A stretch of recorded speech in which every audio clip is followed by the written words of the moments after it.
Hello friends, मैं आपका mentor AK Singh और आज फिर हम अपनी तैयारी करेंगे यानी कि UGC नेट लाइब्रेरी साइंस की तैयारी करेंगे। और लाइब्रेरी साइंस में आज का टॉपिक भी बहुत इजी और बहुत ही एक तरह से जो जानने की चीज़ें वाला टॉपिक है। तो आज का टॉपिक क्या है हमारा? RTI act and IT act, ये पढ़ना है हमें। और ये सब RTI आप सब सुनते होंगे कि RTI लगा दी इस चीज़ में, इस नौकरी में RTI लगा के पूछा है, ये पूछा है, फलाना पूछा है, वही सब कहानी अब हम पढ़ेंगे। सबसे पहले आता है RTI एक्ट, ठीक है। फुल फॉर्म सबको पता है या लिखने की ज़रूरत है? भाई फुल फॉर्म भी आपको पता होनी चाहिए, यानी कि RTI की फुल फॉर्म क्या है? Right RIGHT right to information,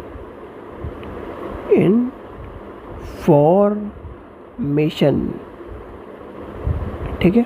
सबसे पहली कहानी, ठीक है। अब RTI आ गई, ठीक है।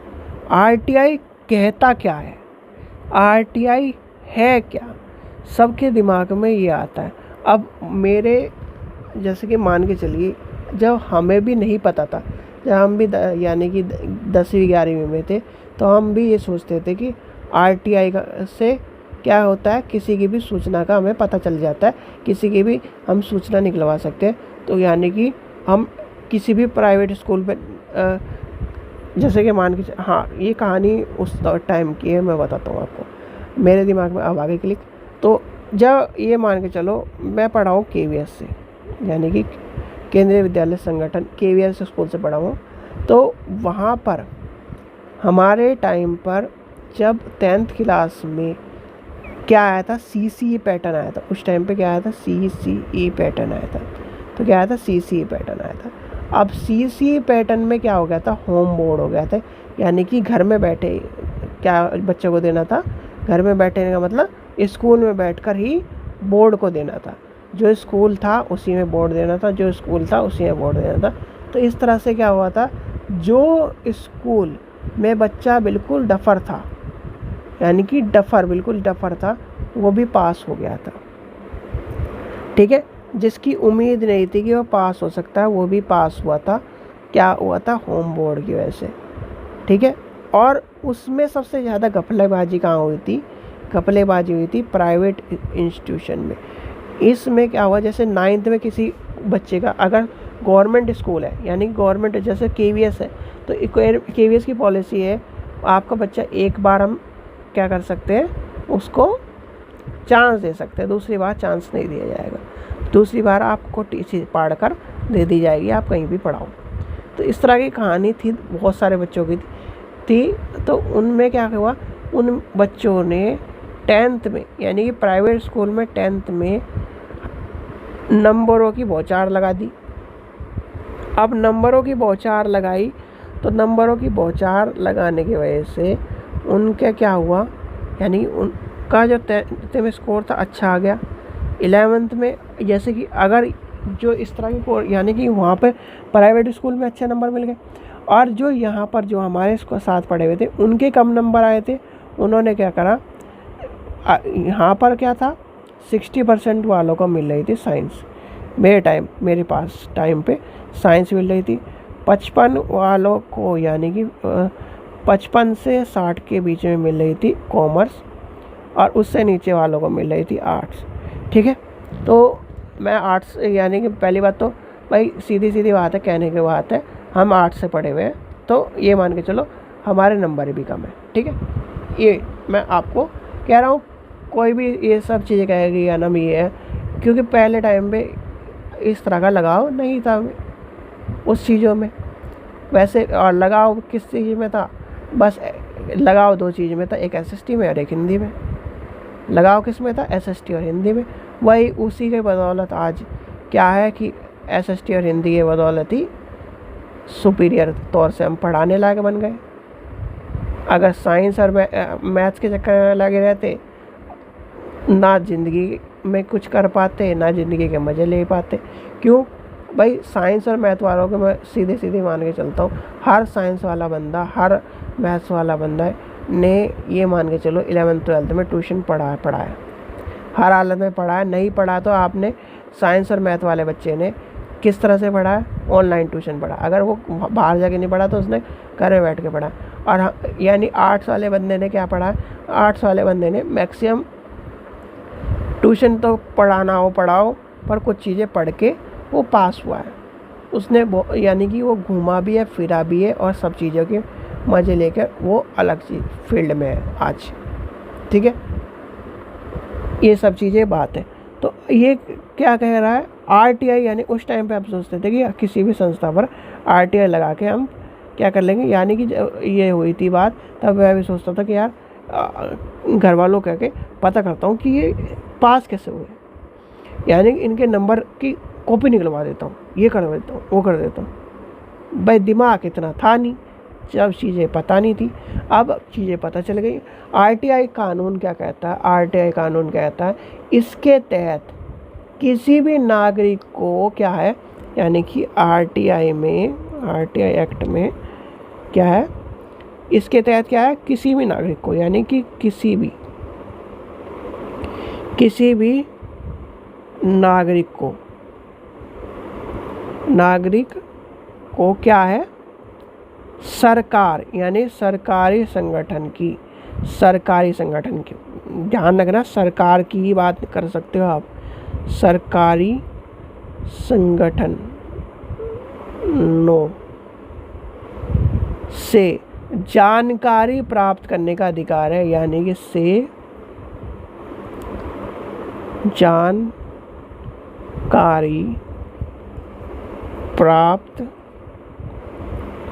करने का अधिकार है। मान लीजिए अभी आप किसकी तैयारी कर रहे हो? आप कर रहे हो UGC नेट की। ठीक है, आपने बैठे बैठे जी ये लगा दीजिए RTI कि जितने भी सेंट्रल गवर्नमेंट के यूनिवर्सिटी है उनमें लाइब्रेरी साइंस की कितने प्रोफेसर, असिस्टेंट प्रोफेसर के पद रिक्त पड़े हुए हैं।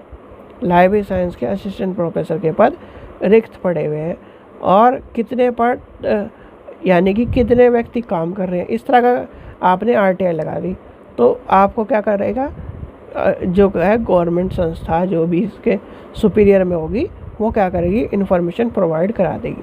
ठीक है, अब क्या कहता है, जनता की यानी कि जनता को सूचना प्राप्त करने के लिए RTI आवेदन को क्या करना पड़ता है, दाखिल करना पड़ता है। यानी कि RTI आवेदन को दाखिल करने की सुविधा प्राप्त की है। आवेदन करने के लिए क्या करना पड़ता है, नागरिक को सरकारी संगठन के राज्य या केंद्रीय स्तर पर स्थानीय कार्यालय को लिखित पत्र द्वारा आवेदन भेजना पड़ता है। और चलो एक चीज़ और, जब RTI एक्ट पढ़ भी रहे हो तो आपको ये पता होना चाहिए इसमें शुल्क लगता है। ठीक है, जो शुल्क है यानी कि फ़ीस है वो आप मुझे बताओगे, याद कर, नहीं तो मैं कल आपको बताऊंगा। फ़ीस ज़रूर बताना, क्योंकि फ़ीस के ऊपर ही सारी बातें होती हैं। कि लोग बागों के मिथ है कि फ़ीस क्या है, फ़ीस बहुत है, ये है, फलाना है, ढिगड़ा है।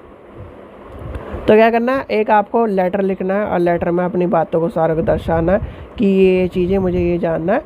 तो वो क्या है, RTI एक्ट के अंदर आता है। ये आपका क्या है, किसी भी नागरिक को सरकारी संगठन से कुछ भी जानकारी प्राप्त करनी है तो उसके का अधिकार है। अब क्या आता है, बहुत सारे स्टूडेंट के मन में आता है कि क्या प्राइवेट इंस्टीट्यूशन जो होते हैं, प्राइवेट जो स्कूल है, प्राइवेट यूनिवर्सिटी है, वो भी आ जाएंगी? नहीं जी, आपके प्राइवेट इंस्टीट्यूशन, प्राइवेट जो आपके संस्थाएं हैं, प्राइवेट जितनी भी चीज़ें, इसने क्या कहा, सभी यानी किसी भी नागरिक को सरकारी, अगर सरकारी नहीं होता तो यहाँ पर लिखा होता खाली संगठन। ठीक है, ये वर्डिंग को ध्यान रखना कि किसी भी जो आप, जैसे आप बहुत सारे बच्चे कहते हैं कि मैं इस यूनिवर्सिटी यानी कि प्राइवेट यूनिवर्सिटी में RTI लगा के ये पूछ दूंगा, ये पूछ दूंगा। अब बहुत सारी यूनिवर्सिटी क्या करती है, आपका PhD का एंट्रेंस कराती है, उनके फॉर्म कितने के, 5-5 हज़ार के, 2-2 हज़ार के, और उसमें बच्चे कितने बैठते हैं, हज़ार बच्चे बैठते हैं, उनका क्या है, अपना ना वो रिज़ल्ट दिखाते। बहुत सारी यूनिवर्सिटी ऐसी हैं जो रिज़ल्ट डिस्प्ले नहीं करती, उसमें देते ना ये बच्चे सेलेक्ट हुए, रिज़ल्ट डिस्प्ले नहीं करती कि आप नॉट सेलेक्टेड, ठीक है, कि आप नहीं सेलेक्ट हुए। रिज़ल्ट मांगते हैं, रिज़ल्ट देती नहीं है। बहुत यूनिवर्सिटी है बहुत, तो क्या करती है, बच्चे क्या करते हैं, RTI लगा देंगे, कह देंगे, तो क्या देते हैं जी आप लगा लीजिए RTI का कुछ भी लगा लीजिए। वो RTI के एक्ट के अंदर आती ही नहीं है। क्या कहते हैं, RTI एक्ट के अंदर आती ही नहीं है प्राइवेट संस्था। तो यानी कि ये सब चीज़ें आपको पता होनी चाहिए। RTI एक्ट क्या है, RTI एक्ट सरकार के लिए और सरकारी संस्था के लिए, यानी किसी भी सरकारी संस्था की अगर आपको जानकारी प्राप्त करनी है तो RTI एक्ट लगाकर आप चीज़ों को प्राप्त कर सकते हैं, यानी कि सूचना को प्राप्त कर सकते हैं। अब आते हैं और एक और चीज़ बात, RTI एक्ट कभी भी जो सरकारी संस्था में भी गोपनीय संस्थाएं हैं उनकी जानकारी प्राप्त आपको नहीं दे सकता, ठीक है, ये भी ध्यान रखना। चलिए अब आती है RTI एक्ट आया कब, यानी RTI एक्ट को जानते किस नाम से, RTI act is equal to 2005, ये ध्यान कर लेना। RTI एक्ट 2005 के नाम से जानते हैं। और ये कब आया, 15 जून 2005 को इसके अधिनियम को क्या किया गया था और पूर्णतः 12 अक्टूबर 2005 को संपूर्ण धाराओं के साथ लागू कर दिया गया। यानी कि 15 जून 2005 को क्या करा गया, एक तरह से अधिनियम का आया था,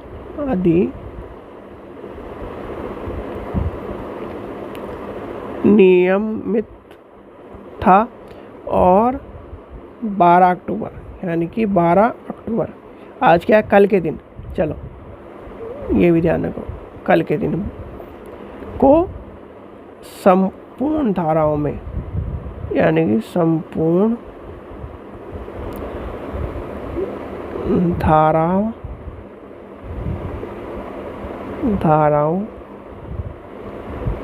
के साथ लागू कर दिया गया, ठीक है, ये क्या कर दिया, लागू कर दिया गया।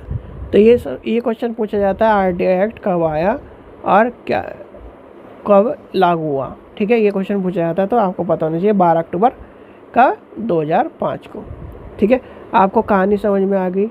अब ये अगर 30 दिन के अंदर RTI का जवाब नहीं दिया जाए तो क्या होगा, यानी कि क्या होगा, RTI का जवाब 30 दिन के अंदर, अगर सरकार का जो विभाग है वो 30 दिन के अंदर जवाब नहीं मिलता है तो इस धाराओं के तहत आप प्रथम अपील अधिकार को प्रथम अपील के अपील कर सकते हैं।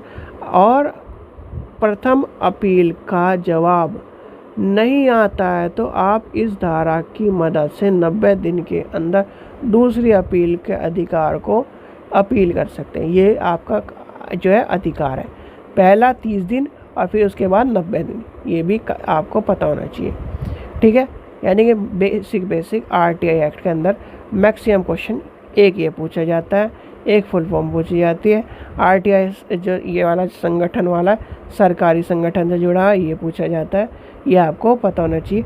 और फीस बच्चों मुझे आप बताओगे, क्योंकि मैं ये है कि आप सब चीज़ें समझ लेते हो, फिर वही है कि रिस्पॉन्स नहीं होता कुछ भी, तो वही क्लास में अगर ये चलता रहेगा तो ये सही नहीं है। आप भी एक बार को चीज़ों को क्या हो, इन्वॉल्व हो उसमें। अब आता है हमारा IT एक्ट, यानी कि IT एक्ट आ गया। IT एक्ट की फुल फॉर्म क्या है बताओ, इंफॉर्मेशन, ये तो हमने पढ़ा हुआ भी है, क्या किस में, बताओ किस में पढ़ा हुआ है हमने, अरे हमने कंप्यूटर में पढ़ा हुआ है यार। IT एक्ट जो है हमने कंप्यूटर में पढ़ा हुआ है। और IT एक्ट में क्या कहानी है बताओ, जो EMRS की तैयारी कर रहा है उसने IT एक्ट पढ़ भी चुका है।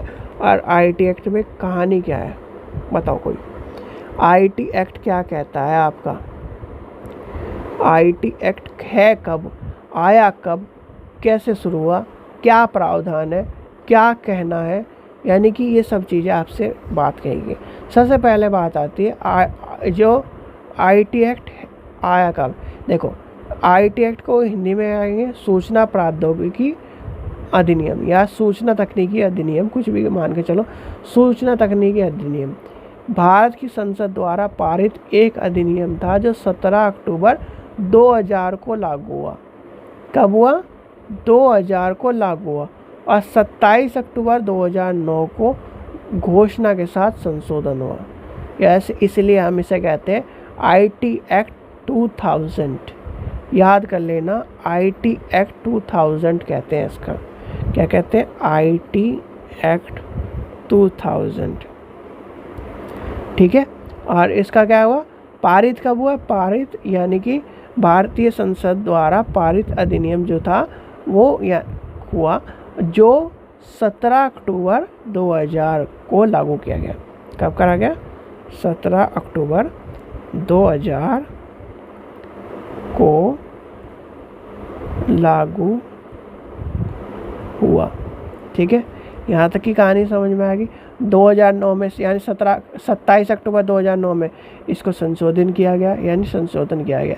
तो क्या माना जाता है? इसलिए हम कहते हैं IT एक्ट 2000। समझ में आ गया? IT एक्ट 2000 समझ में आ गया आपको? सारी चीज़ें समझ में आ गई। अब IT एक्ट कहता क्या है, यानी कि IT एक्ट क्या है?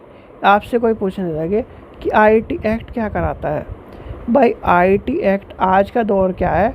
आपका इलेक्ट्रॉनिक का दौर है, यानी कि इलेक्ट्रॉनिक का दौर है।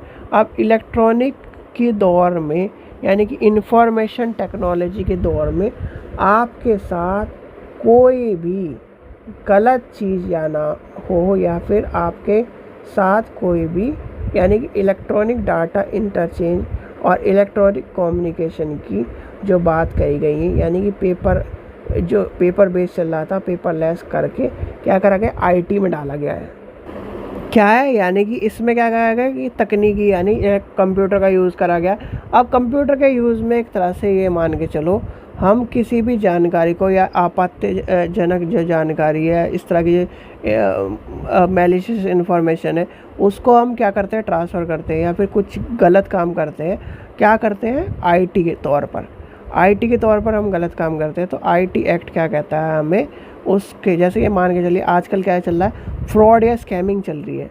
क्या कर रहे हैं वो जो लोग हैं, वो आपके क्या कर रहे हैं? पैसे चुरा रहे हैं, या फिर इस तरह की जो इन्फॉर्मेशन है वो चुरा रहे हैं। तो IT एक्ट क्या कहता है हमारे पास? उसकी क्या करो? IT एक्ट IT धाराओं के तहत उस चीज़ को या उसको क्या करता है? आपको सुरक्षित करता है। और सुरक्षित किस धारा में करता है?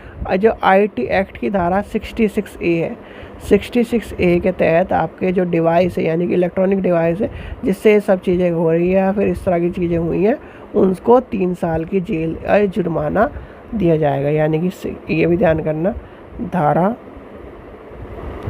66A ये पूछी जाती है, तो ये आपको पता होनी चाहिए। 66A में क्या कहा के तहत कंप्यूटर या किसी अन्य तरह से इलेक्ट्रॉनिक डिवाइस का इस्तेमाल करके आपत्तिजनक जानकारी या सामग्री जो होती है भेजे जाने पर क्या है?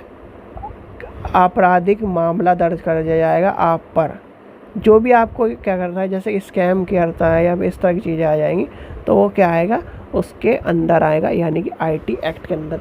IT एक्ट के अंदर कुछ भी आप गलत करते हो तो ठीक है। IT एक्ट का कानून का समझ में आ गया।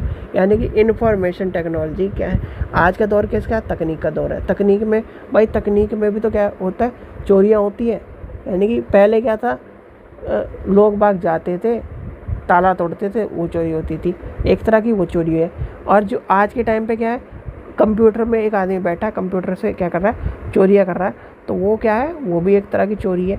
तो उसके लिए कानून लाया गया IT एक्ट, यानी कि IT एक्ट को लाया गया। और IT एक्ट का लाना भी बहुत ज़रूरी है, और IT एक्ट का होना भी बहुत ज़रूरी है। ठीक है, जो है IT एक्ट क्या है? हमारे लिए इम्पोर्टेंट है। और IT एक्ट हमारे लाइब्रेरी साइंस में कैसे इम्पोर्टेंट है, कोई बता सकता है? कल हमने प्रेगलिज्म पढ़ा था, और प्रेगलिज्म से ही कनेक्टेड आप समझ लो IT एक्ट है। अगर वो सब चीज़ें चोरी होंगी, यानी कि हमारा डाटा चोरी होगा, किताबें चोरी होंगी, तो वही IT एक्ट के अंदर आ जाएंगी। ठीक है, तो ये था आज का टॉपिक, यानी कि आज जो टॉपिक पढ़ रहे थे आईटी एक्ट आपने पढ़ लिया, आरटीआई एक्ट पढ़ लिया, तो ये सब चीज़ें आपको समझ में आ गई होंगी। ठीक है, तो यानी कि कल हमारी फर्स्ट यूनिट कंप्लीट हो जाएगी। आज 9वां टॉपिक था, कल लास्ट टॉपिक है, और कल लास्ट टॉपिक के बाद पहली यूनिट कंप्लीट हो जाएगी। पहली यूनिट कंप्लीट होते ही आपका आधा यानी कि 10% समस्या ख़त्म। चलिए, आशा करता हूँ आपको वीडियो पसंद आई। वीडियो पसंद आई तो लाइक करें, चैनल को सब्सक्राइब करें, वीडियो को ज़्यादा से शेयर करें। Thank you.